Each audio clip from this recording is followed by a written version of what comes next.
What about a question from our audience, Eric? Well, joining us from the Welsh Valleys is Martin. So, Martin, what's your question? Do you like to be heckled? This is like an audience win. I do. I've gotten used to it. It's part of the scene in the British comedy world. So I like that audiences respond. You know, I like if they play along. It's Even fun. if they just... I mean, I can remember at Glastonbury once going to the comedy tent there, and every time somebody stood up on the stage to actually even start an act, they just got heckled, until they walked off in tears. No, it's got to be intelligent heckling, isn't it? It helps if it's intelligent, although drunken heckling is fun too. As long as it's not violent or scaring the rest of the audience, that's when it gets a bit too much, you know. When they stand up, a woman threw a beer bottle at me in Belsize Park recently. And then I turned over a couple of tables, and, well, it got out of hand a little bit. Truly? Yeah, Someone but she was Eastern European, so when I threw her out, they didn't mind. But, you know, it's, well, I'm just following the home office. That's what they tell you to do, right? So you're out. So, just checking I've still got a job. Yeah, that's fine, okay. Okay, great. And that really, what was it? I actually don't tell me what it was. Larry, you must have a question. But you've got a rather sort of gentler side, haven't you, to all this kind of... I hear you're a bit of a yoga king. You and Madonna doing your yoga together. Not and together. you've got a party trick, haven't you? I With do. yoga, obviously. There's probably other party tricks we don't want to see on daytime What TV. kind of... Do you do any outrageous yoga things? I can do a one-armed handstand. No, it's not about... Don't be intimidated, guys. It's really just about balance. It's not about What strength. do you do with the other hand?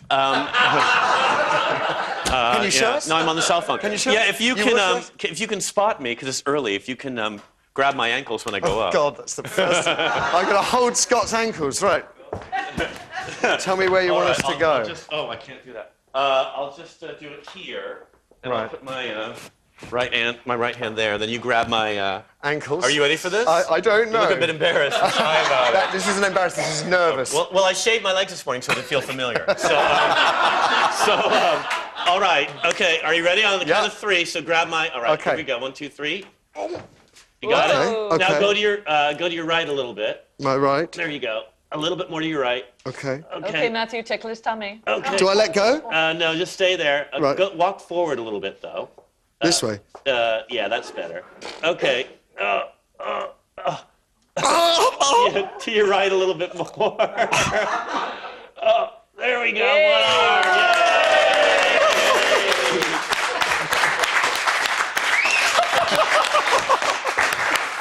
Thank you very much. It begs the question, what is the point of a one-handed handstand, I suppose? But no, it's just to give you confidence, and, you know, it's the one moment I feel like a real man in the daytime. And just before we go to the menu, great nose, by the way, Scott. Oh, thank you.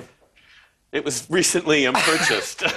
I'm still afraid if I sneeze, it's going to fly off my head. No, you know, nobody likes their nose, right? And so I felt as though... I meant... No, it's nice.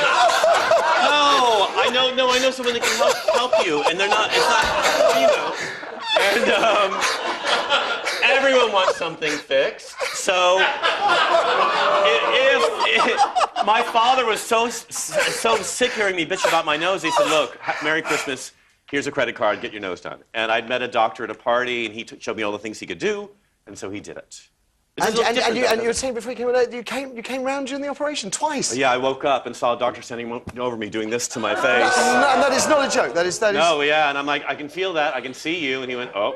And pressed the button, and I went out again.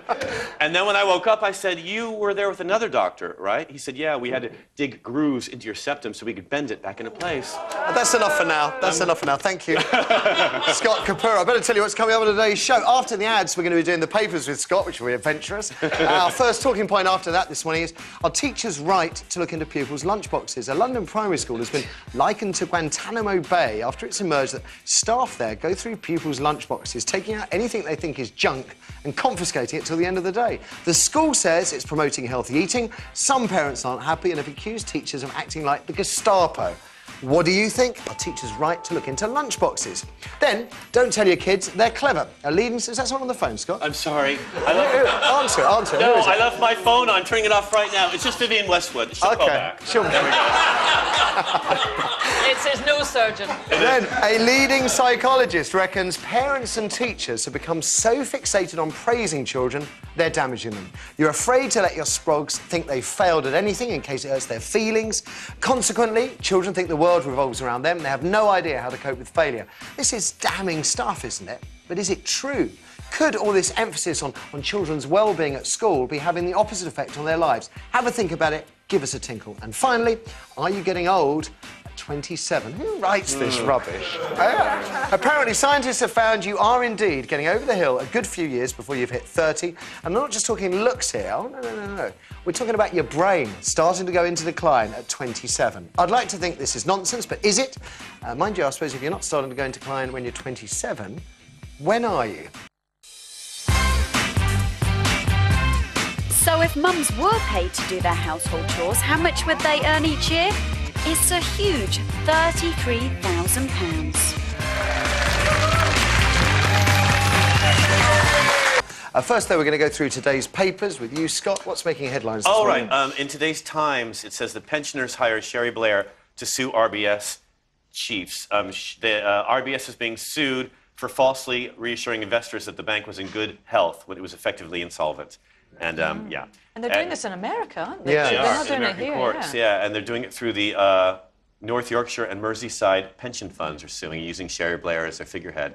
She usually does human rights stuff, but she decided to go out to them.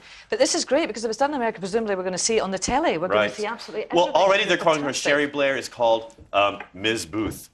QC. Yes. It just sounds like a TV show to me, or with Angela Lansbury on it. She's going to have her QC. own chat show over there, isn't she? It's going to be terrible. Well, can I just say, actually, Judge I think Sherry. as long as I think these pension funds, the pensioners that are behind them, in fact, an awful lot of people, myself included, are looking at what went on with RBS, thinking this ain't right, and at long last, something may actually happen. It's also interesting, though, because Fred Goodwin in this is being accused of, well, I think hubris is the word that's used, but I mean of kind of wrongdoing to a certain stage. So surely that's the line that the government should have gone on if they were trying to get this pension back. Well, they've tried to get his establish pension back from him, and he won't give up his £700,000 a year. Yeah. And that's what's infuriating people so much. But because they wouldn't establish kind of malpractice. But if she establishes malpractice, then presumably... Well, it's if it happens in America, things could happen over here. That's usually the way it goes. Lots of ifs and coulds, but your next story follows on quite nicely, I think. Well, The Independent has claimed through PricewaterhouseCoopers, an accountancy firm, that each British person is losing £40,000 a year with the cost of the downturn, that we're losing money in our property and on our So stocks. this keeps gaining, doesn't it? There was, first of all, it was we owed 12 grand, then it was 33 grand that the credit crunch cost. Now it's 40. And it But may see, we increase don't have- another 20%. We've got to think of the context here, though, because 5 years ago, the papers were full of, oh, we've made $100,000 on our house, oh, Yeah, we've made fair point. $120,000 on our house. You know, this is a very short time frame. I mean, I'm not saying things aren't Unless, of tough course, you for haven't got a people. house, in which case you're 40 grand down. Yeah, well... But they were overpriced anyway. I think now they're leveling out to a price that they probably actually should have been.